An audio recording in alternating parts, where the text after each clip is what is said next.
Hare Krishna, Radhe Radhe. Welcome to my channel. तो जी आज की वीडियो में मैं आपको बताऊंगी कि देवशयनी एकादशी पर जानिए कैसे और किस मंत्र से कराते हैं हम भगवान श्री हरि विष्णु जी को शयन। आषाढ़ मास के शुक्ल पक्ष की एकादशी को पद्मनामा, आषाढ़ी, हरिशयनी और देवशयनी एकादशी भी कहा जाता है। पौराणिक मान्यताओं के अनुसार देवशयनी एकादशी के दिन भगवान विष्णु सहित सभी देवी देवता योग निद्रा में चले जाते हैं। आषाढ़ मास के शुक्ल पक्ष की एकादशी को पद्मनामा, आषाढ़ी, हरिशयनी और देवशयनी एकादशी भी कहा जाता है। पौराणिक मान्यताओं के अनुसार देवशयनी एकादशी के दिन भगवान विष्णु सहित सभी देवी देवता योग निद्रा में चले जाते हैं। इस समय सृष्टि के संचालक भगवान शिव होते हैं। चातुर्मास के समय भगवान शिव और उनके परिवार की पूजा होती है। 4 मास में कोई भी मांगलिक कार्य नहीं होता है। देवउठनी एकादशी को जब भगवान विष्णु योग निद्रा से बाहर आते हैं तब मांगलिक कार्य प्रारंभ होते हैं।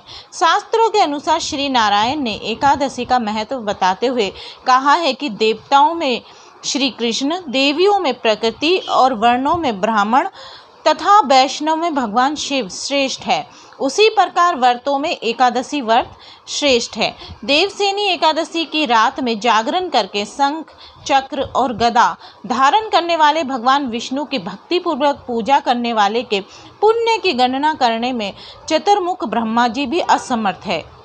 लगभग 4 माह के इस अंतराल को चातुर्मास कहा गया है।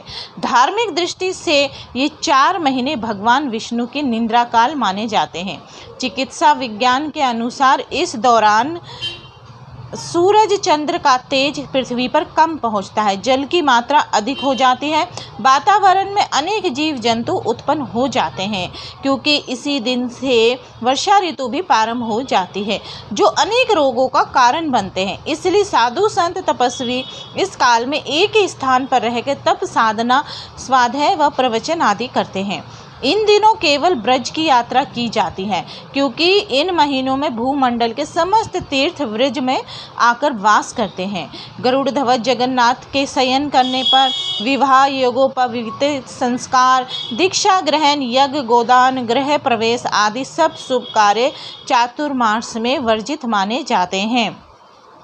भक्ति भाव से भगवान श्री हरि विष्णु जी का शयन कैसे कराएं? सभी एकादशियों के श्री नारायण की पूजा की जाती है, परंतु इस एकादशी को श्री हरि का शयन काल प्रारंभ होने के कारण उनकी विशेष विधि विधान से पूजा करनी चाहिए।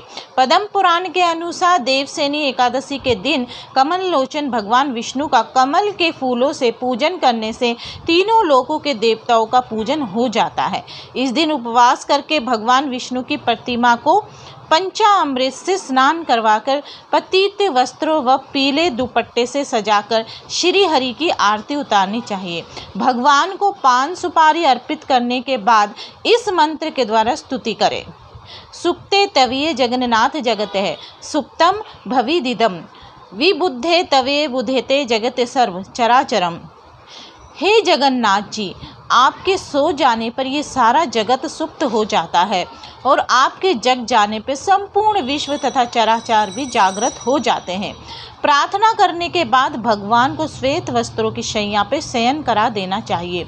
चौमासे में भगवान विष्णु सोए रहते हैं, इसलिए शास्त्रों मनुष्य को भूमि पर शयन करना चाहिए। तो जी चातुर्मास के नियम भी बहुत होते हैं। इस दिन से चातुर्मास शुरू हो जाते हैं और भगवान श्री हरि विष्णु जी शयन करते हैं। वो कैसे शयन करते हैं? वो योग निद्रा में चले जाते हैं, वो सोते नहीं हैं। योग निद्रा से ही वो सारे सृष्टि में लोगों को देखते हैं कि वो क्या कर रहे हैं, क्या नहीं कर रहे हैं। तो कहते हैं इन दिनों जो होते हैं 4 महीनों में आपके ऊपर 2 भगवानों की दृष्टि रहती है, एक भगवान शिव जी की और एक भगवान श्री हरि विष्णु जी की। वो योग निद्रा में रहकर भी आप सभी को देखते हैं। तो इसलिए ये जो 4 महीने होते हैं, इन 4 महीनों में आपको पूजा, तप, साधना आदि करनी चाहिए। अपने कर्म अच्छे रखने चाहिए क्योंकि हमारे ऊपर 2 भगवानों की इन दिनों नज़र रहती है। तो जी आज की वीडियो में बस इतना ही। अगर आपको वीडियो अच्छी लगे तो वीडियो को लाइक एंड शेयर करना ना भूलें। हरे कृष्णा, राधे राधे।